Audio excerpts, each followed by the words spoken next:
Doni warga Kelurahan Sudimarajaya, Tangerang Selatan ini belakangan sibuk mencari oksigen medis untuk ibunya yang saat ini tengah menjalani isolasi mandiri karena terpapar COVID-19.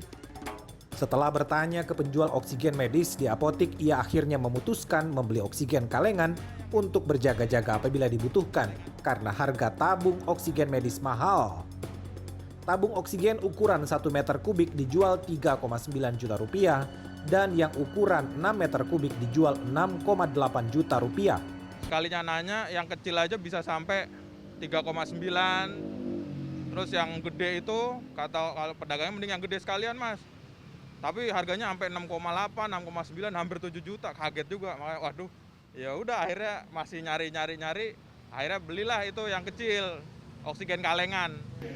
Lonjakan kasus COVID-19 akibat varian Delta juga menyebabkan ketersediaan oksigen medis di rumah sakit otomatis berkurang. Karena banyak pasien yang dirawat, baik di ruang isolasi atau di ruang intensive care unit. Untuk mengantisipasi kekurangan stok tabung oksigen medis berbentuk gas, Rumah Sakit Haji Jakarta Timur menggunakan instalasi tangki oksigen liquid yang dinilai lebih efisien dibandingkan oksigen berbentuk gas.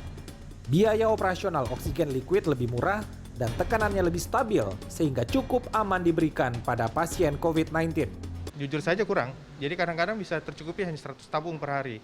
Sedangkan pasien-pasien COVID saat ini hampir mungkin sekitar 60-70% pasien membutuhkan oksigen. Berbeda sekali dengan keadaan beberapa bulan yang lalu. Jadi karena sekian banyak pasien yang membutuhkan oksigen, tentu ketersediaan oksigen harus ada di rumah sakit. Dengan hanya ada 100 tabung misalnya per hari, kami mengusahakan terbantukan dari liquid.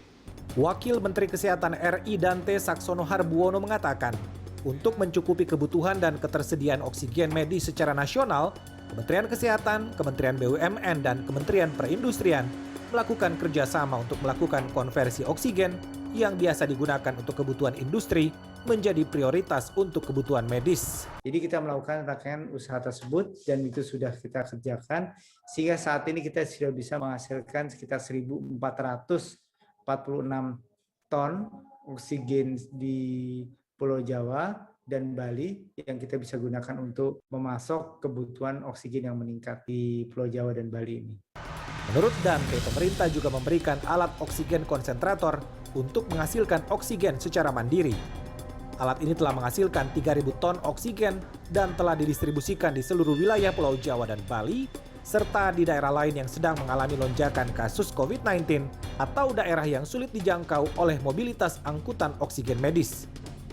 Kementerian Kesehatan mencatat sebelum terjadi pandemi COVID-19, pemakaian oksigen medis rumah sakit di Pulau Jawa dan Bali secara normal sekitar 400 ton per hari. Saat terjadi lonjakan kasus akibat varian Delta 2 bulan terakhir, kebutuhannya meningkat 5 kali lipat menjadi 2.336 ton per hari. Arman Helmi, Septiadi Pradana, Jakarta.